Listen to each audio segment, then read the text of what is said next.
Hello বন্ধুরা, wpporashona.com চ্যানেলে সবাইকে স্বাগত। আজ আমরা দশম শ্রেণীর ইতিহাসের সংঘবদ্ধতার গোড়ার কথা এই অধ্যায়ের একটা গুরুত্বপূর্ণ প্রশ্নের উত্তর তোমাদের সাথে আলোচনা করব। তো শুরুতেই জানিয়ে রাখি, wpporashona.com বাংলার প্রথম ডিজিটাল প্রশ্ন উত্তর সহায়িকা। পাঠ্য বিষয়ের বিভিন্ন প্রশ্নের উত্তর আলোচনা তোমরা যদি বিনামূল্যে পড়তে চাও তবে এখনই ভিজিট করো আমাদের ওয়েবসাইট wpporashona.com এ। লিংক ডেসক্রিপশন বক্সে দেওয়া আছে। তোমরা যারা হোয়াটসঅ্যাপ ইউজ করো তাদেরকে বলছি, চাইলে আমাদের হোয়াটসঅ্যাপ চ্যানেলে জয়েন হয়ে যেতে পারো, তারও লিঙ্ক ডেসক্রিপশন বক্সে দেওয়া আছে।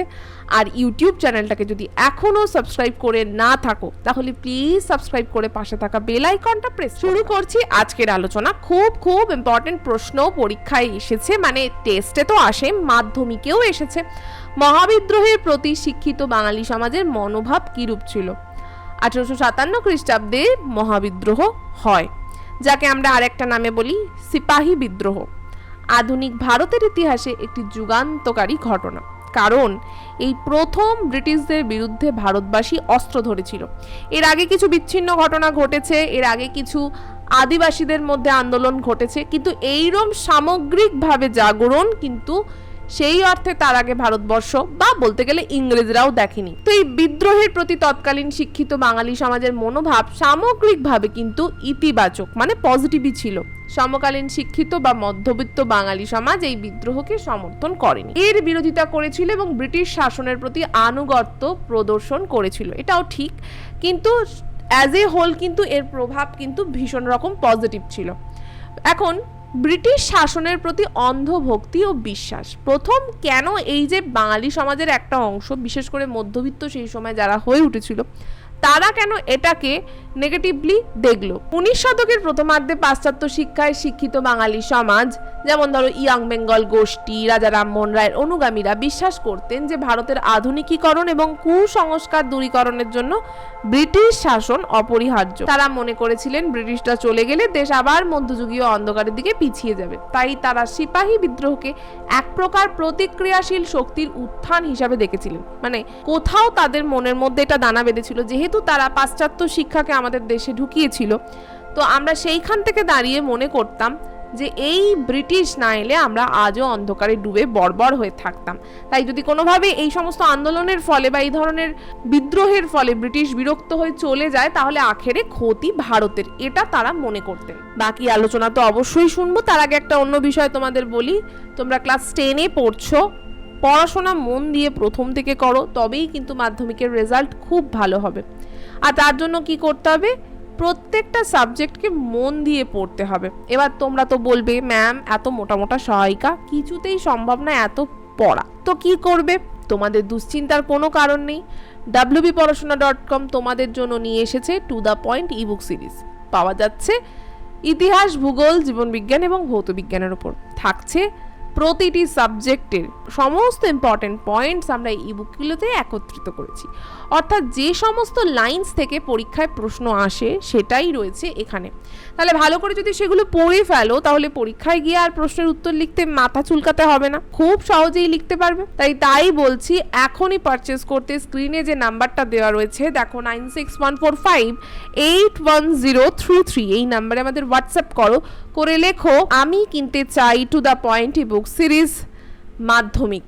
তাহলে যে ইবুকগুলো কিনতে চাইছো সেই সাবজেক্টগুলোর নাম লিখে দাও।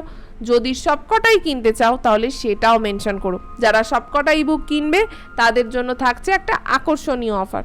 তাই আর দেরি না করে আমাদের হোয়াটসঅ্যাপ করো। তোমাদের হোয়াটসঅ্যাপ পেলেই আমাদের টিম তোমাদের রেসপন্ড করবে। পেমেন্ট পেজ পাঠানো হবে, সেখানে পেমেন্ট পেজে গিয়ে পেমেন্ট কমপ্লিট করলেই 24 ঘন্টার মধ্যে এই ইবুকগুলো আমরা তোমাদের হোয়াটসঅ্যাপে পাঠিয়ে দেবো।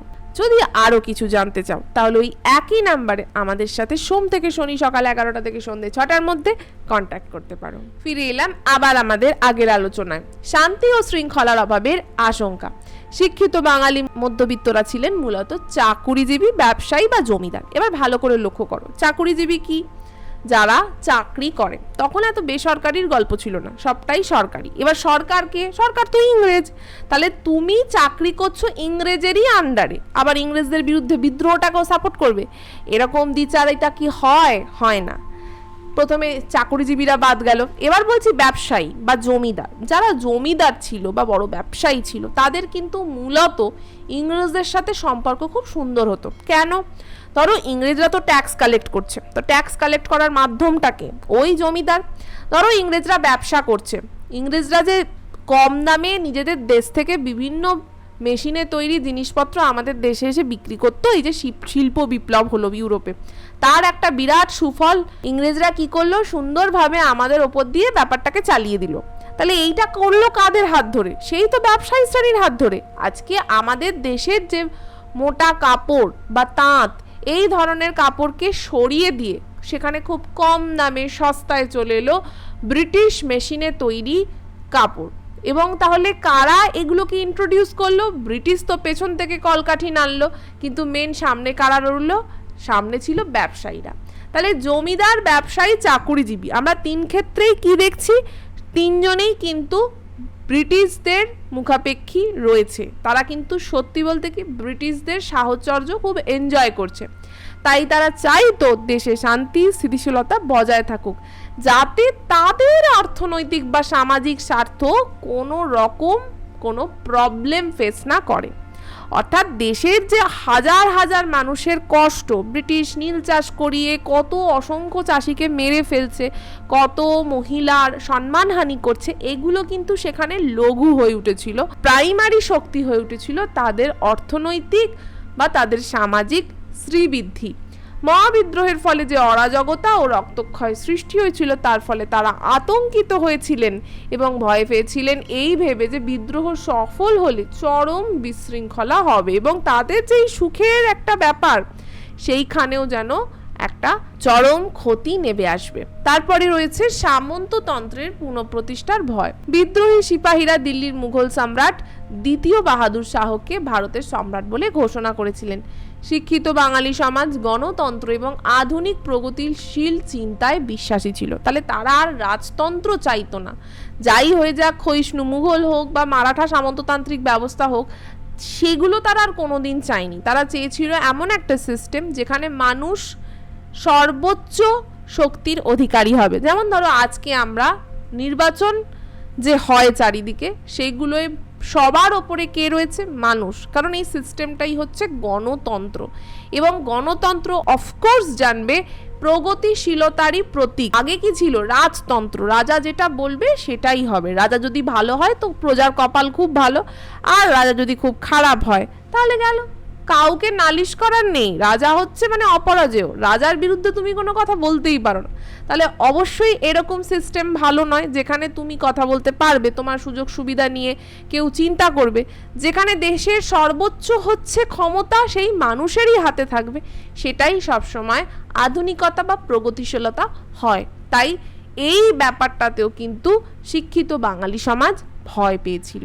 আজকের আলোচনা তো এখানেই শেষ করছি। কেমন লাগলো আজকের পর্ব তা আমাদের অবশ্যই কমেন্ট করে জানিও। ভালো লাগলে লাইক আর শেয়ার করো। তোমরা যারা এই অধ্যায়ের আরো প্রশ্ন উত্তর বিনামূল্যে পড়তে চাইছো তাদেরকে বলছি আমাদের ওয়েবসাইট wporashona.com এ চলে যাও, সেখানে পেয়ে যাবে অসংখ্য প্রশ্ন। তার লিংক ডেসক্রিপশন বক্সে দেওয়া আছে, আর এখন থেকে ডেসক্রিপশন বক্সে থাকছে আরো অনেক পর্বের লিংক, যেগুলো শুনে না থাকলে ওই লিংকের মাধ্যমে শুনে ফেলতে পারো। তবে চলো আজকে এখানেই শেষ করছি, আবার ফিরে আসবো অন্য কোনো দিন অন্য কোনো পর্ব নিয়ে। ততক্ষণ মন দিয়ে পড়াশোনা করো। টাটা।